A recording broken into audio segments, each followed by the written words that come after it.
Dilarang banget, itu hanya menemani duduk-duduk atau apa begitu aja, tidak ada gitu. Itu sekali lagi ya, kita kan masih kecil, masih anak-anak, jadi tidak tahu dalam tanda kutip. Sungguh menakjubkan bahwa di tanah air kita Indonesia ada begitu banyak suku bangsa berbeda yang telah lama tinggal di Nusantara. Oleh karena itu, setiap suku memiliki tradisi dan adat istiadat yang unik dalam berbagai praktik kehidupan, yang juga tidak luput dari hubungan esek antara laki-laki dan perempuan. Yang ada di Indonesia, seperti hubungan esek kali ini yang cukup aneh. Yang lebih mencengangkan lagi, tradisi ini berawal dari pacaran dukun, mulai dari hubungan pranikah hingga hubungan biasa. Lantas apa saja tradisi unik dan aneh suku bangsa Indonesia dalam hal esek-esek? Berikut inilah tradisi berhubungan unik dan aneh yang pernah ada di tanah air Indonesia. 1. Adat perkawinan kuno di Ponorogo. Tradisi yang pertama. Ada di Ponorogo pernah ada tradisi perkawinan kuno yang bernama gemblak. Diketahui ketika usai melangsungkan upacara pernikahan kedua mempelai akan berpisah tidurnya dalam beberapa hari. Si wanita akan tidur dengan keluarganya, sedangkan si pria akan ditemani oleh gemblak. Nah, gemblak ini adalah seorang pria, tapi ia bukan laki-laki biasa. Menurut sejarahnya, gemblak itu selalu tampan dan ia merupakan teman tidur dari warok atau semacam tetua atau orang penting di sana.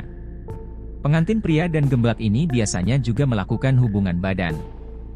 2. Ritual berhubungan dengan dukun. Masih memungkinkan di era sekarang masih sering ada ritual yang melibatkan dukun, hingga ada beberapa kasus dugaan dukun cabul. Namun ternyata ritual kedewasaan sudah ada sejak lama di beberapa suku di Indonesia. Namun, ritual hubungan esek-esek ini berbeda bentuknya. Dalam bukunya Gilbert Haji Herd, seorang remaja baru dianggap dewasa jika ia sudah berhubungan esek dengan dukun. Suatu yang menghebohkan dari ritual ini adalah si dukun ternyata adalah seorang pria. Jadi, ini adalah hubungan antara sesama pria. Ritual aneh ini juga wajib hukumnya jika seorang remaja akan beranjak menuju pintu kedewasaan. 3. Ritual suku Kelepom. Ternyata ritual kedewasaan tak hanya dilakukan oleh pria saja, tapi juga para wanita. Begitulah pula ritual yang dipraktikkan oleh suku Kelepom yang ada di Papua. Dianggap dengan ritual kedewasaannya sendiri yang bisa dibilang ekstrim dan melibatkan hubungan badun juga. Diketahui untuk para gadis yang ingin dianggap dewasa, mereka harus melakukan ritual berhubungan esek dengan pria yang sudah menikah. Pria-pria yang sudah menikah dianggap memiliki keistimewaan dan akan memberikan berkahnya kepada di gadis. Setelah ritual ini selesai, si wanita akan langsung dianggap sebagai sosok dewasa yang sudah siap mengemban banyak tanggung jawab. 4. Ritual sunat pelas hubungan. Sunat merupakan kewajiban dalam Islam, namun bagi beberapa suku lain ini adalah ritual kedewasaan yang cukup penting. Pemotongan alat reproduk ini menjadi indikasi jika si remaja benar-benar sudah dewasa. Hal tersebut juga dilakukan oleh suku di Timor Barat, Indonesia. Akan tetapi, mereka tak hanya mengemas sunat dengan pemotongan kulup saja, tapi juga menyelipkan aktivitas berhubungan esek. Pemotongan belum benar-benar sembuh, laki-laki itu haruslah berhubungan dengan wanita.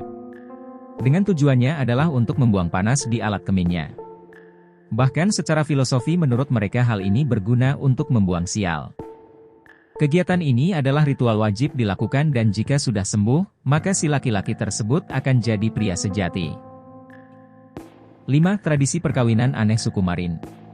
Dalam buku Jan Boela Ars berjudul Manusia Irian, ia berhasil mengungkapkan fakta aneh soal ritual perkawinan suku Marin yang ada di tanah Papua. Jika biasanya setelah menikah pasangan laki-laki dan perempuan akan tidur bersama, maka pria-pria Marin tidak demikian. Hal yang mengejutkannya, mereka lebih suka menghabiskan malam pertamanya dengan pria juga. Hal ini memiliki alasannya tersendiri. Dikarenakan para pria ini tidak bisa begitu saja menyerahkan diri sepenuhnya kepada wanita. Dipercaya bahwa tidur dengan istri di malam pertama akan membuat para pria Marin kehilangan kehormatan serta pamornya.